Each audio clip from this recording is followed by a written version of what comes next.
Hi hello నమస్తే. నేను మీ Nagesh Gangula. Zero versus hero.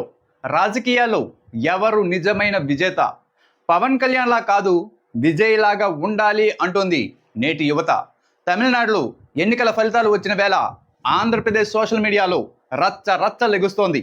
ఎందుకు ఏంటి అనే వివరాల్లోకి వెళ్లే ముందు మన దగ్గర సత్తా లేనప్పుడు అంటూ పవన్ కళ్యాణ్ మాట్లాడిన ఈ మాటలు వినండి. 2014 నుంచి కూడా నేను ఎందుకు ఏమి ఆశించకుండా గౌరవ ముఖ్యమంత్రి శ్రీ నారా చంద్రబాబు నాయుడు గారికి మద్దతు ఇచ్చాను 2014 నుంచి. అంటే మన దగ్గర సత్తా లేనప్పుడు, అది ప్రజలకి ఉపయోగపడే సత్తా కానీ, బలం కానీ, సమర్థత, తెలివితేటలు, ప్రతిభ ఒక నాయకుల దగ్గర ఉన్నప్పుడు అది ఓట్లు చీలకుండా అది ఇస్తే అది ప్రజలకి బలం అవుద్దని 2014 నుంచి నేను అదే పని చేశాను. నేను 2014 నుంచి కూడా ఏమీ ఆశించకుండా గౌరవ ముఖ్యమంత్రి నారా చంద్రబాబు నాయుడు గారికి మద్దతు ఇచ్చాను. అంటే మన దగ్గర సత్తా లేనప్పుడు, అది ప్రజలకు ఉపయోగపడే సత్తా కానీ, బలం కానీ, సమర్థత, తెలివితేటలు, ప్రతిభ మన దగ్గర లేనప్పుడు, చంద్రబాబు నాయుడు గారి దగ్గర అవన్నీ ఉన్నప్పుడు ఓటు చీలకుండా చేస్తే అది ప్రజలకు బలం అవుతుంది అని నమ్మాను అంటూ పవన్ కళ్యాణ్ మరి ఏం సాధించాడు మనకు తెలుసు. భూత భవిష్యత్ వర్తమాన కాలాల్లో కూడా బానిసగానే ఉండడానికి సిద్ధపడిపోయాడు ఆయన. మరి ఇంకొక వైపు, yes, the lion is always a lion. There are so many jackals and other animals in the forest, but there will be only one lion, and even if it is single, it will be the king of jungle. It is not only a description but also a clear declaration. ఇది తమిళ సింగం విజయ్ గర్జన. ఒకసారి ఆయన voice లోనే వినేయండి. There are so many jackals and other animals in the forest, but there will be only one lion, and even if it is single, it will be the king of jungle. It is not only a description but also a clear declaration.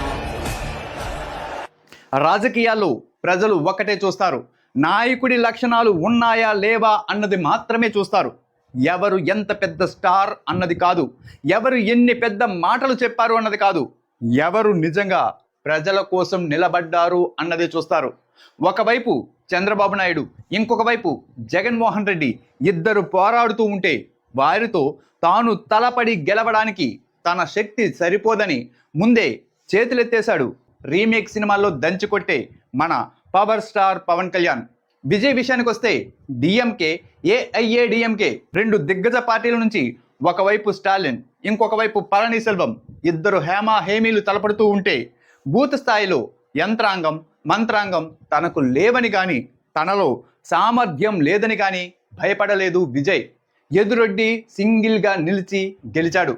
Cinema తెరపై హీరోగా కనిపించడం అంటే సులువే, కానీ ప్రజల జీవితాల్లో హీరోగా నిలబడం అనేది చాలా కష్టం.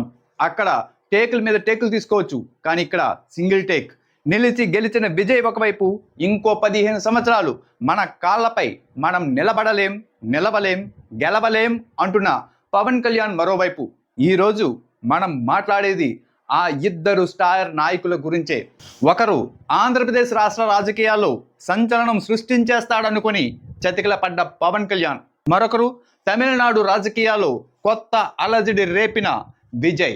తమిళనాడులో విజయ్ పార్టీ గెలిచిన వేళ అతను ముఖ్యమంత్రి కాబోతున్న ఈ తరుణంలో దేశమంతా ఒక్కటే మాట్లాడుతుంది, పవన్ కళ్యాణ్లా కాదు, విజయ్ లాగా ఉండాలి అని. ఎందుకు? అదే ఈ వీడియోలో మనం మాట్లాడుకుందాం. మొదట మనం మాట్లాడాల్సింది star power versus political power. సినిమాల్లో ఇద్దరికి విపరీతమైన ఫాలోయింగ్ ఉంది. కల్ట్ చూపిస్తాం అంటూ భక్తి స్థాయిలో భజన చేసే పవన్ కళ్యాణ్ అభిమానులు మన రాష్ట్రంలో కనిపిస్తారు. అదే తమిళనాడులో మాస్ హిస్టీరియాతో ఊగిపోయే విజయ్ అభిమానులను చూస్తాం. కానీ రాజకీయాల్లో సీన్ వేరేగా ఉంటుంది. ఫ్యాన్స్ ఓట్లు కాదు, ఎమోషన్ గెలుపు కాదు, ప్లానింగ్, స్ట్రాటజీ, టైమింగ్ అవే గెలిపిస్తాయి. ఇక్కడే ఇద్దరి మధ్య తేడా చాలా ప్రస్ఫుటంగా కనిపించింది. తర్వాత రెండో విషయానికి వస్తే, పవన్ కళ్యాణ్కి అవకాశాలు ఎక్కువగా లభించాయి, కానీ ఆయన వాటి నుంచి ఫలితాలు తక్కువ తెచ్చుకున్నాడు. అవును, పవన్ కళ్యాణ్ రాజకీయాల్లోకి వచ్చినప్పుడు ప్రజలు ఒక ప్రత్యామ్నాయం కోసం ఎదురు చూస్తున్నారు. 9 సంవత్సరాల చంద్రబాబు నాయుడు గారి అసమర్థ పాలన చూశారు. జగన్మోహన్ రెడ్డి 16 నెలలు జైల్లో ఉండి పార్టీని నడపగలడో లేదో, పార్టీ గెలుస్తుందో లేదో, అసలు సోనియా గాంధీ చంద్రబాబుల కుట్రలతో కేసుల నుంచి, జైలు నుంచి బయట పడగలడో లేదో తెలియని తరుణంలో జనం ఉన్నారు. అంత మంచి అవకాశం ఉన్నప్పుడు జనం చూసింది పవన్ కళ్యాణ్ వైపే. ఇతనే మార్పు అనుకున్నారు. కానీ పవన్ కళ్యాణ్ చూపులు చంద్రబాబు వైపే ఉన్నాయి. తనపై తనకున్న నమ్మకం కంటే కూడా జగన్మోహన్ రెడ్డికి ప్రజల్లో లభిస్తున్న విశేష ఆదరణే పవన్ కళ్యాణ్కి ప్రస్ఫుటంగా కనిపించింది. జగన్మోహన్ రెడ్డిని చంద్రబాబు నాయుడు ఓడించలేరని గట్టిగా నమ్మాడు పవన్ కళ్యాణ్. అంతేకాదు ఆ సత్తా తనకు కూడా లేదని గట్టిగా నమ్మాడు. అందుకనే కటప సమర సంఘం పూరించు అంటే మన వల్ల కాదు తల్లి అని ముందే చేతులెత్తేశాడు సేనాని. ఇంతకీ ఏం జరిగింది? పవన్ కళ్యాణ్ ప్రస్థానం చూస్తే ఒకసారి ఒక పార్టీకి మద్దతు, మరోసారి కూటమి, ఒకరోజు విప్లవం, మరో రోజు రాజీ. ప్రజలు పవన్ కళ్యాణ్ని అడిగే ప్రశ్న ఏంటో తెలుసా? మీ లక్ష్యం ఏంటి అని. దీనికి స్పష్టమైన సమాధానం ఇంతవరకు కనిపించలేదు. ఇప్పటికీ కనిపించలేదు, ఇంకెప్పటికీ కనిపించదు కూడా. కనిపించే స్పష్టత ఒక్కటే, అదే ఇంకొక 15 సంవత్సరాలు ఊడిగం చేయడం. నాయకుడికి కోపం, ఆవేశం ఉంటే సరిపోదు, దిశ ఉండాలి. అక్కడే పవన్ వెనకబడ్డాడు. మరి విజయ్ అలా కాదు. రాజకీయాల్లోకి అడుగు పెట్టక ముందే గేమ్ ప్లాన్ సిద్ధం చేసుకున్నాడు. విజయ్ ఎక్కడా తొందరపడలేదు, ఎక్కడా కంగారు పడలేదు, మరీ ముఖ్యంగా భయపడలేదు. అతను ముందుగా ప్రజల మూడు అర్థం చేసుకున్నాడు. నేరుగా కుర్చీ కోసం పరిగెత్తలేదు ఆయన. మొదట గ్రౌండ్ తయారు చేశాడు, యువతను కనెక్ట్ చేశాడు, సామాజిక అంశాలపై స్టాండ్ తీసుకున్నాడు. ఇదంతా సైలెంట్గా జరిపేశాడు. కానీ స్ట్రాంగ్గా తన రాజకీయ బేస్ నిర్మించాడు. ఇదంతా చేయడం సినిమాలో డైలాగ్ చెప్పడం అంత ఈజీ కాదు, స్ట్రాటజీ. ఇదంతా ఒక స్ట్రాటజీ. ఇది అందరికీ సాధ్యం కాదు, కేవలం అసలు సిసలు నాయకుడికి మాత్రమే సాధ్యమవుతుంది. ఈ విషయంలో జగన్మోహన్ రెడ్డిని ఉదాహరణగా చెప్పుకోవచ్చు. 16 నెలలు జైల్లో పెట్టినా చెప్పుకోదగ్గ క్యాడర్ తన వెంట ఏ ఒక్కరూ రాకపోయినా, రాష్ట్రం విడిపోయి సీనియర్ నాయకుడు అవసరం అని జనం అనుకునే పరిస్థితులు ఉన్నా కూడా, పవన్ కళ్యాణ్ వంటి స్టార్ యాక్టర్ చంద్రబాబుతో ఉన్నా కూడా జగన్మోహన్ రెడ్డి 67 స్థానాల్లో గెలిచి చూపించాడు. తర్వాత కూడా అదరకుండా బెదరకుండా 151 సీట్లలో గెలిచాడు. అప్పుడు అతన్ని గెలిపించింది కూడా స్ట్రాటజీనే. రాజకీయాల్లో స్టార్డమ్ స్ట్రాటజీలే కాదు, భావోద్వేగం వర్సెస్ వ్యవస్థ కూడా కీ రోల్ పోషిస్తుంది. పవన్ కళ్యాణ్ చాలాసార్లు భావోద్వేగంతోనే మాట్లాడాడు. పవన్ కళ్యాణ్ నమ్ముకున్నది ఎక్కువగా ఇదే. ఊరంతా చీకటి, దారంతా గోతులు, గమ్యమేమో బహుదూరం అంటూ ఆయన చెప్పిన భావోద్వేగపు డైలాగులు ఆయన అభిమానులకి విపరీతంగా నచ్చాయి. కానీ పాలనకు భావోద్వేగం కాదు, వ్యవస్థ కావాలి అన్నది ఎలక్షన్స్ నిరూపించాయి. ఆ ఎన్నికల నుంచి నిన్నటి ఎన్నికల వరకు ఆయన ఓటు బ్యాంక్ ఎంతరా అంటే కేవలం 6% అని చెప్పొచ్చు. ఒక రాష్ట్రాన్ని నడపడానికి కావాల్సింది ఆవేశం కాదు, ఆలోచన కావాలి అని పవన్ కళ్యాణ్కి తెలియడానికి చాలా కాలం పట్టింది. విజయ్ మాత్రం ఇక్కడ ఈ విషయంలో చాలా జాగ్రత్తగా కనిపించాడు. తన ఇమేజ్ను పొలిటికల్ స్ట్రక్చర్గా మార్చడంలో కృతకృత్యుడయ్యాడు. అదే మరి నాయకత్వం అంటే, దాన్నే మరి నాయకత్వ లక్షణం అంటారు. ఇప్పుడు ఇంకో అసలైన విషయం గురించి చర్చించుకుందాం. అది నేనే హీరో వర్సెస్ నాదే బాధ్యత. రాజకీయాల్లో తలెత్తే అసలు ప్రశ్న, నువ్వు హీరోవా లేదా బాధ్యత తీసుకునే నాయకుడివా అని. చేగువేరా నా ఆదర్శం అంటూ ఎర్ర తుండు భుజాన వేసుకుని, జెండాలో ఎర్ర ముగ్గు వేసుకుని మొదటి అడుగు వేసినప్పుడు పవన్ కళ్యాణ్ ప్రజల కోసం పోరాడే వ్యక్తిగానే కనిపించాడు అందరికీ. చాలా కాలం ప్రజలు పోరాడేవాడిగానే భ్రమపడ్డారు. కానీ ప్రజలు తాము ఎదురు చూసింది అతనిని కాదు అని తెలుసుకునే లోగానే అతనే తనకు తానే సనాతన ధర్మ పరిరక్షకుడిగా తనని తాను మార్చేసుకున్నాడు. చేగుబేరా వేషం వదిలేసి సనాతన వేషం ధరించాడు. తిరుమల శ్రీవారి లడ్డూ విషయంలో బెజవాడ కనకదుర్గమ్మ గుడి మెట్లు కరగడం వంటి డ్రామాలతో తనని తాను నటుడిగానే నిరూపించుకున్నాడు. మరి విజయ్ మాత్రం నేరుగా తానే పాలించే నాయకుడిని అనే దిశలో వెళ్ళాడు. ఇదే ఇద్దరిలో ఉన్న చాలా పెద్ద తేడా. ఒకానొక దశలో పవన్ కళ్యాణ్ విజయ్కి సింగిల్గా పోటీ చేసి తప్పు చేయవద్దు, 10 సంవత్సరాలు ఇలా ఊడిగం చేయాలి అని ఉచిత సలహా ఇచ్చాడనే ప్రచారం కూడా జరిగింది. ఇప్పటి వరకు ఒక లెక్క, ఇప్పుడు ఇంకో లెక్క.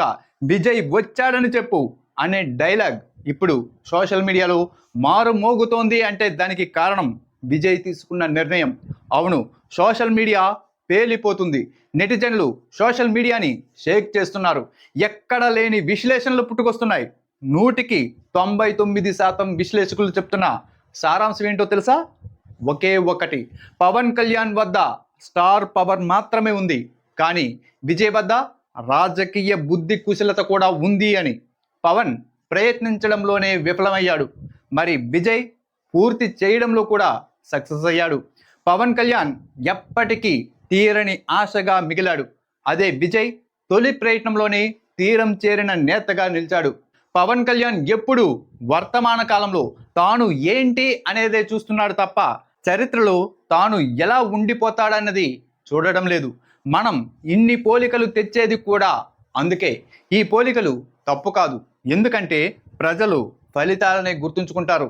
ఈవీఎంలు దయతలిచి గెలిచాడు కానీ లేకపోతే జీవితంలో గెలిచేవాడు కాదనే చెడ్డ పేరు తనకి జీవితకాలం ఉండిపోతుందనే నిత్య సత్యం పవన్ కళ్యాణ్ ఎప్పుడు చూడగలుగుతాడో. ఫెయిల్యూర్ అంటే ఓడిపోవడం కాదు, తనపై తనకు నమ్మకం లేకపోవడమే అసలైన ఫెయిల్యూర్. ఇక్కడ ఒక విషయం స్పష్టం చేయాలి. ఫెయిల్యూర్ అంటే ఎన్నికల్లో ఓడిపోవడం కాదు. ఫెయిల్యూర్ అంటే ప్రజలు నీలో చూసిన ఆశను నువ్వు సజీవంగా నిలబెట్టలేకపోవడం.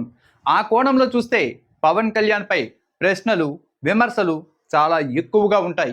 ఎంత ఎక్కువ అంటే వాటన్నింటికీ సమాధానం చెప్పాలంటే పవన్ కళ్యాణ్కి జీవితం సరిపోదు. పవన్ కళ్యాణ్పై ఎన్ని అంచనాలు ఉండేవో అంతకు 10ంతల అంచనాలు విజయ్పై చాలా ఎక్కువగానే ఉండేవి. అయితే ఒకరు పరీక్ష రాసేవాడికి స్లిప్పులు అందిస్తూ ఉండిపోయినవాడు, మరి ఇంకొకడు పరీక్ష తానే రాసి ఉత్తీర్ణులైనవాడు. రాజకీయాల్లో గెలిపించేది పేరు కాదు, పరిణితి గెలిపిస్తుంది. రాజకీయాల్లో గెలిపించేది ఫ్యాన్స్ కాదు, ఫీల్డ్ వర్క్ గెలిపిస్తుంది. రాజకీయాల్లో గెలిపించేది ఆవేశం కాదు, క్రమశిక్షణ గెలిపిస్తుంది. ఇప్పుడు చూడండి, తమిళనాడు, ఆంధ్రప్రదేశ్ అనే తేడా లేకుండా యావత్ భారత సోషల్ మీడియా కోడై కూస్తుంది. ఏంటది? పవన్ కళ్యాణ్ లాగా అరవడం కాదు, విజయ్ లాగా ఆలోచించాలి అని. పవన్ కళ్యాణ్ లాగా అవకాశాలు కోల్పోవడం కాదు, విజయ్ లాగా సరైన సమయంలో సరైన నిర్ణయం తీసుకోవాలి అని. సినిమాల్లో రియల్ హీరో అనిపించుకోవడం కాదు, నాయకుడిగా గెలిచి జనంలో రియల్ హీరో అనిపించుకోవాలి అని. అందుకే నేడు జనం గుండెల్లో ట్రెండ్ అవుతున్న ప్రశ్న ఏంటో తెలుసా? పవర్ స్టార్ అని చెప్పుకుంటే సరిపోదు, స్ట్రాటజీ అమలు చేసి రాజకీయ విజయం సాధించి రియల్ పవర్ స్టార్ అనిపించుకోవాలి అని. పవన్ కళ్యాణ్ పార్టీ పెట్టగానే ఐఏఎస్లు, ఐపీఎస్లు, రాజకీయ విశ్లేషకులు ఒకరేమిటి ఉద్దండులు ఎందరో వచ్చారు. వచ్చిన అనతి కాలంలోనే పవన్ కళ్యాణ్లో నాయకత్వం లేదు అని బాధపడి అందరూ వదిలి వెళ్ళిపోయారు. ఇంకొక 15 సంవత్సరాలు ఖచ్చితంగా 3 జెండాలు మోయాల్సిందే అనగానే ఈ జెండా కూలీ బతుకు మాకు అవసరం లేదు అంటూ కార్యకర్తలు, అభిమానులు సైతం పవన్ కళ్యాణ్కి నేడు దూరమయ్యారు. మరి విజయ్ విషయానికి వస్తే అనామకులు ఎందరినో ఇప్పుడు ఆయన నేతలుగా మార్చాడు. ఇప్పుడు ఉన్నవారు జారిపోవడం కానీ వీడిపోవడం కానీ జరగని పని. రానున్న రోజుల్లో ఇతర పార్టీల నుంచి విజయ్ పార్టీలోకి వలస పక్షులు ఉప్పెనలా వచ్చి చేరినా కూడా ఆశ్చర్యం లేదు. ఇదే మరి నేటి జీరో వర్సెస్ హీరో విశ్లేషణ. మరి మీ అభిప్రాయం ఏంటి? పవన్ కళ్యాణ్ నిజంగా వచ్చిన అవకాశాలని అందిపుచ్చుకున్నాడా, కోల్పోయాడా? లేదా విజయ్ ఆల్రెడీ తనని తాను నిరూపించుకున్నాడా, ఇంకా నిరూపించాల్సింది ఉందా? వాళ్ళిద్దరినీ పోల్చడంలో నేనేమైనా తప్పుగా ఆలోచించానా? మీ అభిప్రాయం కామెంట్లో చెప్పండి. వీడియో నచ్చితే లైక్ చేయండి, షేర్ చేయండి. ఇంతవరకు మీరు మన ఛానల్ని సబ్స్క్రైబ్ చేసుకోకపోతే వెంటనే సబ్స్క్రైబ్ చేసుకోండి. మరో మంచి విశ్లేషణతో, మరో మంచి వీడియోతో మీ ముందుకు వస్తాను. తెలుసు కదా, నేను మీ నాగేష్ గంగుల. నమస్తే, బాయ్ బాయ్.